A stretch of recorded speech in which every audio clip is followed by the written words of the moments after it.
responsibility, a group exit. And as you know, during World War II, there, in that period of years, there was something like, 50 million people, souls that departed. And so it's a tremendous group in itself right there that will have a karma that have to come back and work out. One important point about reincarnation that I think needs more emphasizing in people's understanding is that it's something that Alice Bailey refers to as the pulsating life of deity. The pulsating life of deity, and she likens it to the breathing in and breathing out process of divine existence and of all manifestation.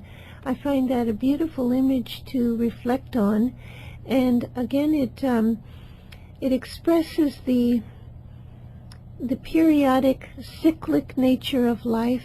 Too often we think of reincarnation as kind of snapshots, each of them different from another. In one lifetime I was such and such, in another lifetime I was so and so, and we don't see the vast and sweeping continuity of the life of the soul, which is carried out over a period of many, many lifetimes. The soul's plan is vast, and this particular lifetime for each one of us is just a blip on its screen, as I understand it. Right, and some lives are more important than others for the souls, from the standpoint of the soul, because I think there is certain qualities that the soul is trying to work out and express, and like the quality of love, for example. That's one of the great laws that govern the whole existence on Earth here, and in fact throughout the universe. But so the soul is attempting to express this greater love as a way of serving the plan of God, because that is the requirement in the plan of God right now, that the emphasis should be on the expression of love in the world. And so the soul attempts to build upon the qualities that previously in previous lives were accomplished. And life after life, it, I guess, continues to chip away at the old incrustations that keep the expression of love from shining out. Yes, not every life has the same opportunities as another life might.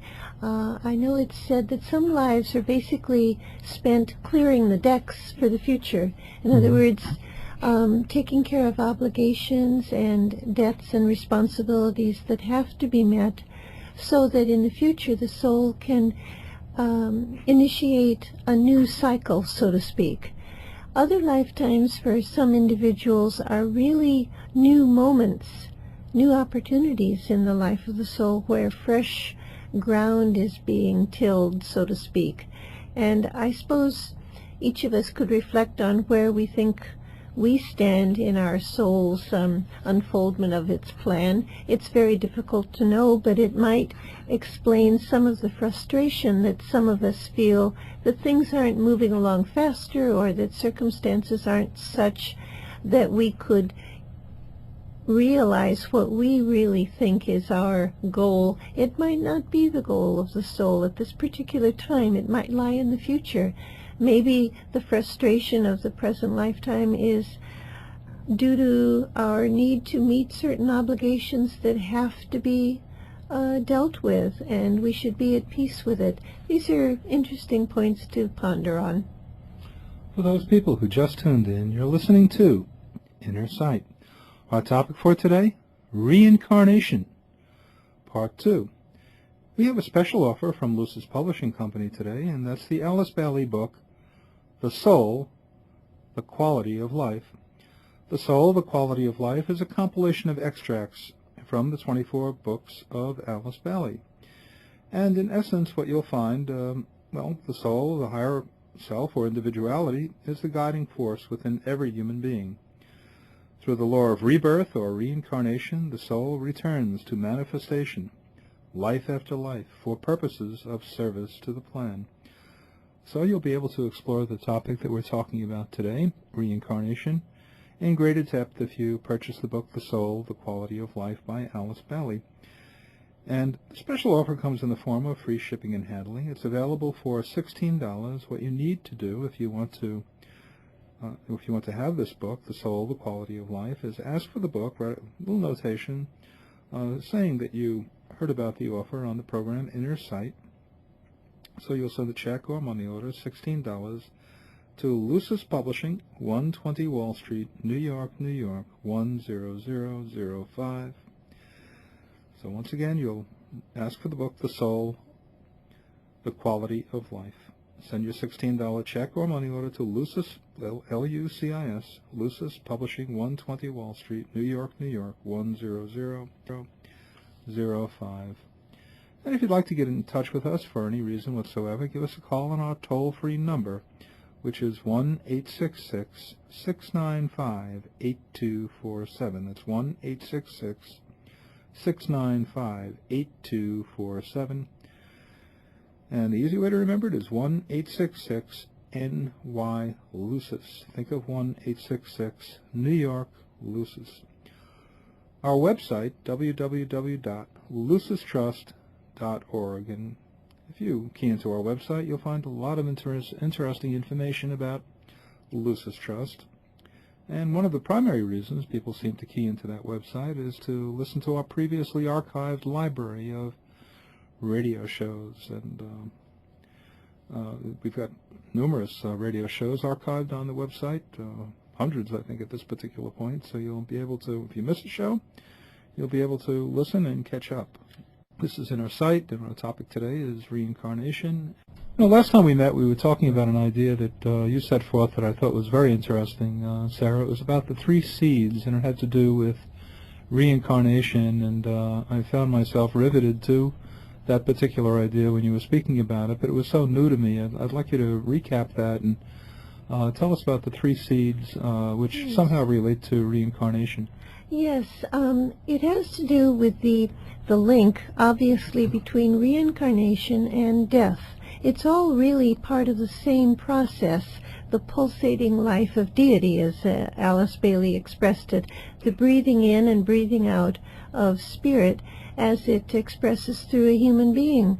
We are born, we live, we give up the physical vehicle, we retreat to the plane of the soul until we return again in a new body. And this process of reincarnation ending in death leads to a moment, Alice Bailey says, where the individual, no matter how ordinary and perhaps even unevolved that person might be, has a clear face-to-face, we could say, encounter with his soul, where he becomes completely aware of himself as the soul, even if only briefly for a moment. He's freed of the brain, which for most of us is a poorly serving instrument in terms of bringing through higher knowledge, awareness of the inner planes of life. It enables us to balance our bank account and meet our physical obligations, hopefully, but it's not so good at bringing through the higher realizations. And when we're freed of the brain with the death of the body, there's a more direct contact between the soul and the individual. And she says that at that moment, the individual sees the experience of the whole past incarnation spread out before him like a map, and that he identifies or isolates the 3 major conditioning factors in the life that has just passed, because these 3 major factors hold the keys to what the future incarnation will be. She calls them seeds, and she says that seed 1 determines the nature of the physical environment and conditions the required field of contact, so to speak, for the next incarnation. It conditions the physical environment, and I suppose the physical body determines what kind of body the soul will choose to inhabit, what assets, attributes, and perhaps liabilities it will have. Seed 2, she says, will determine the quality of the etheric body, which is the energy body, the subtle